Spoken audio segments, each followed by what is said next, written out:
politicians. The transition to EVs has been an interesting 60-year process of silencing people with the research and technological answers to climate change's biggest cause. Modern EVs are simply the newest part of the climate change saga that began in 1896 when a Swedish scientist named Svante Arrhenius first predicted carbon dioxide levels could affect the planet's temperature. This prediction was more or less confirmed in 1938 by another scientist, Guy Callendar. Or maybe Callendar. Probably Callendar. My point is, there's a long and relatively complex history behind the adoption of renewable energy and EVs, and a really good reason why it should be a campaign issue on everyone's platform. Beyond all the polls that made it popular to ignore for the better part of a century, and beyond all of the money there is to gain by ignoring the issue for just a little while longer, money, by the way, that is not impossible, that you personally may have been tempted with, there is a truth that should haunt your dreams and colors more than a few political issues in recent memory. What if? What if climate change is real? Hello, greetings, and welcome everyone to this video. I am the Engineer, and I'm talking not only to the politicians that may have decided climate change is not something they care about or even believe in. I'm also talking to those who are well aware of the issue and would like a reminder or motivation to continue this century-long fight that can sometimes feel impossible. The topics for this video are as follows. Why should you believe in climate change? What technology should you be helping progress? A guide for both sides of the aisle. And finally, what can you pass now to ensure that we have a future? Let's get started.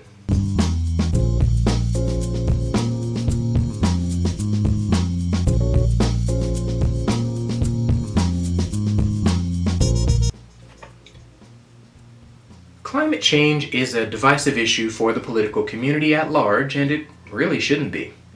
Even the term itself is different from its original form, a la global warming, because of how divisive and potentially confusing that term was.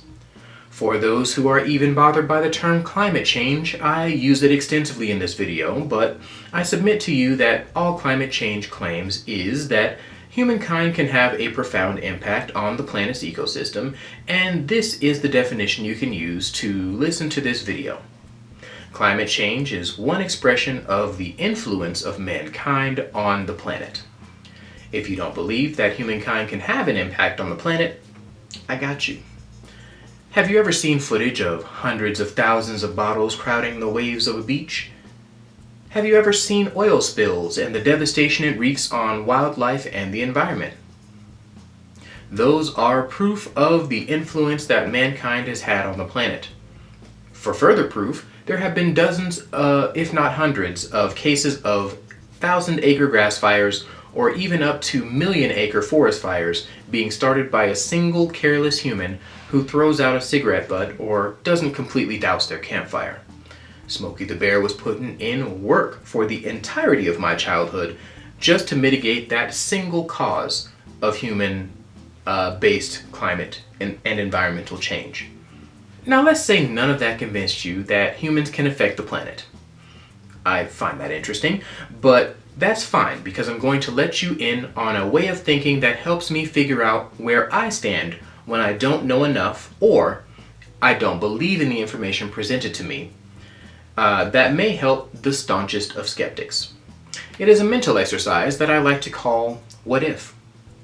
The first question I ask myself is, what if I decide to believe in and act on this thing I am unsure of, and it's false? What do I gain? What do I lose?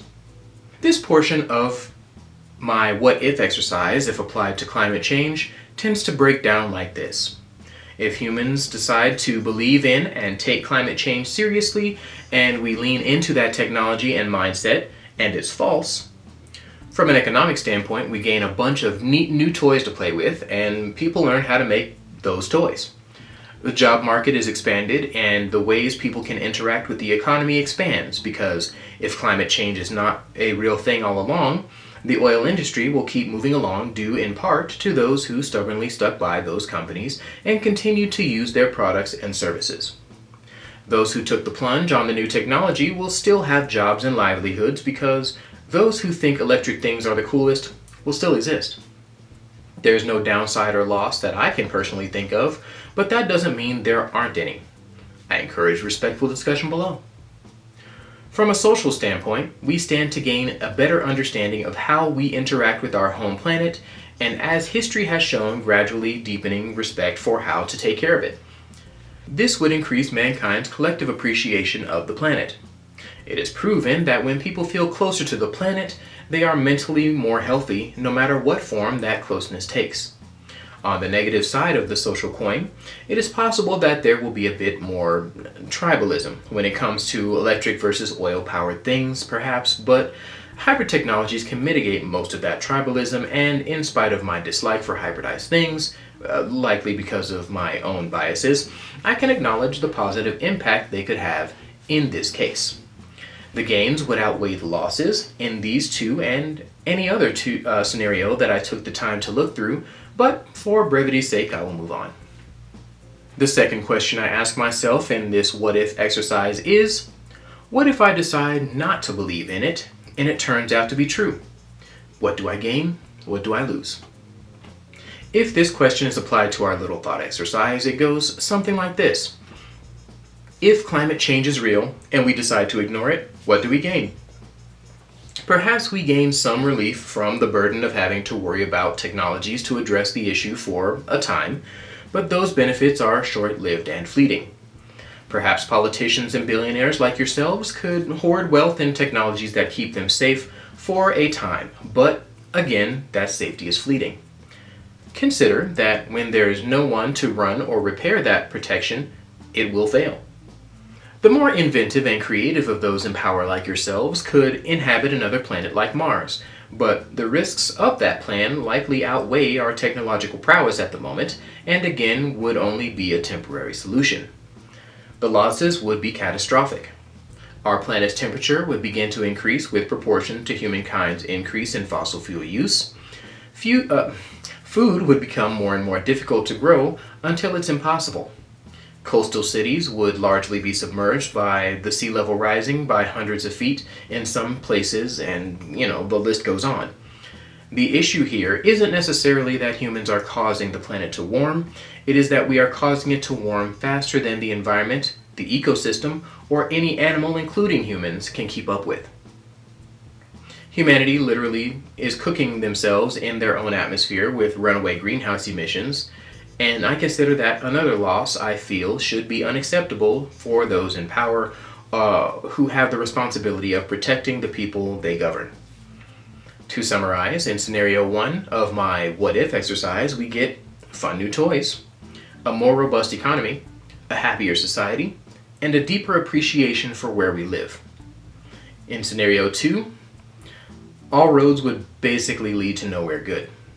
Catastrophic loss of life, infrastructure, and resources with no real way out.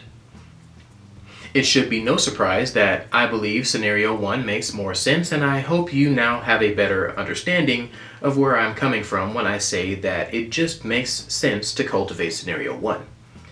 Those quick thinking types could have noticed that technically I could have introduced scenarios 3 and 4 perhaps, but the results of those would have been similar to the first two, so I decided to leave them out, and I generally do that in my own thought processes of what if. For those who already believe in and understand the effects of climate change, this section will be quite simple. Climate change is real because there is a mountain of data over 100 years to suggest it is real and happening. This chart shows the profound effect humanity's impact has had on the planet's ecosystem and illustrates perfectly why we cannot continue this way.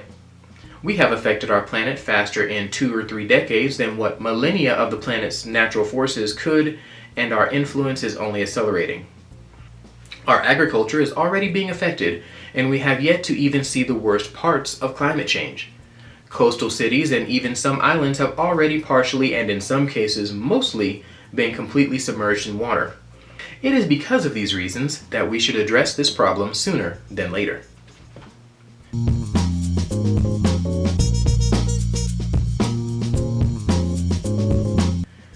Now that we've established the why, It is time for the what. What technologies would make the most immediate impact on climate change? There are a ton of technologies that would help address climate change, and many of them would be popular. According to a poll of 10,000 people done by Pew Research Center, 74% of Americans support participating in global climate change prevention initiatives, and 67% of Americans support the prioritization of renewable energy sources like hydrogen, wind, and solar over oil. These numbers, without context, however, could mean major missteps depending on your political affiliation. For Republicans specifically, the technologies that would be most effective for the planet and most likely to get you reelected would be carbon capture technologies and solar and wind farms, with 67, 70, and 60% support respectively. For Democrats, your main issues should be working with global climate change initiatives, renewable energies like wind and solar, and EVs and charging infrastructure. That EV part, we're going to get back to that. If both sides come at the issues above in their own way, I believe it would be very possible to make real change in a short amount of time. Successfully implementing meaningful changes to these technologies would not only go a long way to change the general public's perception of the threat of climate change, you could even campaign on the promise of guaranteeing a bright future for humanity, which is a cause I feel like most humans can get behind.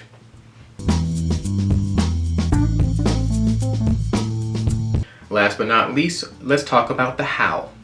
There are several legislative initiatives across the country that have helped shape the future of renewable energy. The first one people think of these days is the Inflation Reduction Act. The Inflation Reduction Act, which I will call the IRA from now on, does several things, including encouraging clean energy and electrification, encouraging more succinct and impactful energy legislation in the future, and offering funds to make future homes more energy efficient. This piece of legislation does a lot, but it could go farther. Finding the gaps that can be shored up and improved upon in this plan would be a fantastic place to start, but we should also be looking into new legislation that builds on the momentum and exceeds our greenhouse gas emissions goals for 2030. Concerns to address specifically in these bills for Republicans, according to your base of voters, would be making sure to keep costs low and using the land made available to new solar and wind farms efficiently. Providing a meaningful path to transition so that people who are not ready to change don't have to is also important. Expanding incentives for those technologies I mentioned above that would cater best to your base would be a great start. The hope would be that, as human nature often dictates, the changes those hesitant types see around them in ease of use and quality of living improvements from the switch to renewables would inspire those hesitant to take the plunge to do so when they see the clear benefits of their neighbors. One of the phrases I live by as a parent is show them how to be better day by example. For Democrats, as I have mentioned, expanding on the IRA and filling in the gaps would be a winning strategy for you as well. Your path would admittedly be easier than Republicans at the moment, so I would encourage you guys to reach across the aisle on this particular issue and help Republicans develop policy in good faith. This is not a task that we can afford to be partisan on, nor can we delay, as many of you well know. Now, this is the part where I come back to the EVs I mentioned earlier. There is a company that has the potential to be more impactful to climate change than just about any other in the personal transportation space.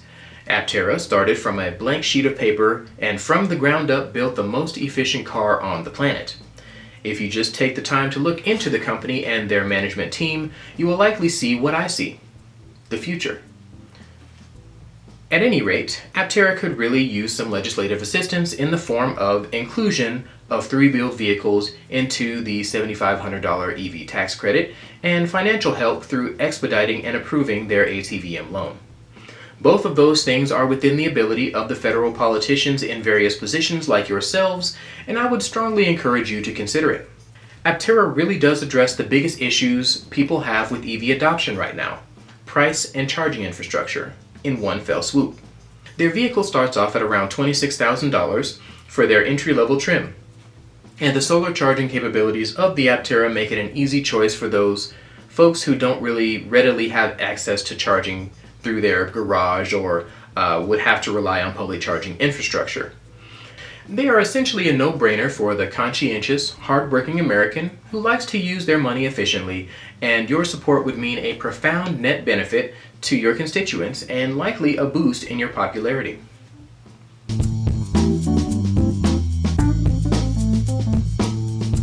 At the end of the day, I know what I have laid out here might be a big ask.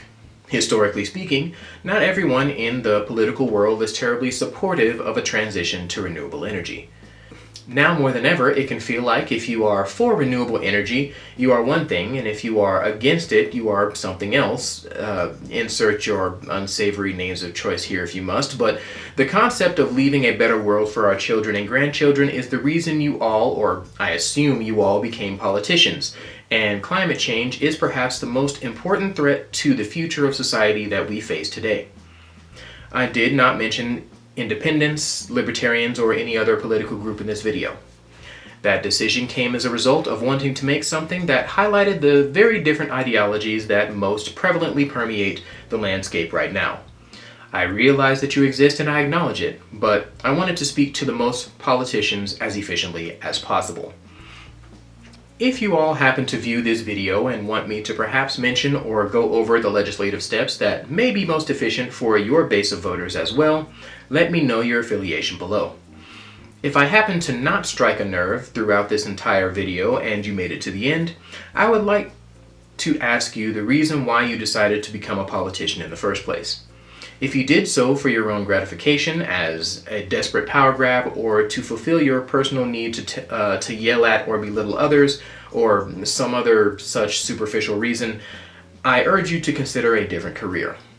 Politicians who think that way are in very real ways losing influence and power in the country today, and if the recent court trials of a former president are any indication, the American people are wising up to your games, divisive rhetoric, and fear-mongering. We have more important things as a nation to care about besides how many people you can get to hate or fear someone else. Last but not least, a message to the people. If you are tired of the hectic, divisive nature of politics, I urge you to take your time in this election and vote for those who are trying to do everything they can to make this world a better place through policy, not popularity, fear, or games. A great place to start, in my humble opinion, would be the issue of climate change. Don't forget that what if exercise for all of the issues your candidates of choice may platform on. I know this world has a litany of issues the everyday American faces that seems just as important in your mind as the issues brought forward in this video today. In general, the people I meet in my everyday life, as well as my friends and family, are generally strong, tenacious people. I would like to assume that tenacity extends to all Americans, so I encourage you all to put a little bit more effort and just a little bit more grit into shaping the future through voting this election cycle.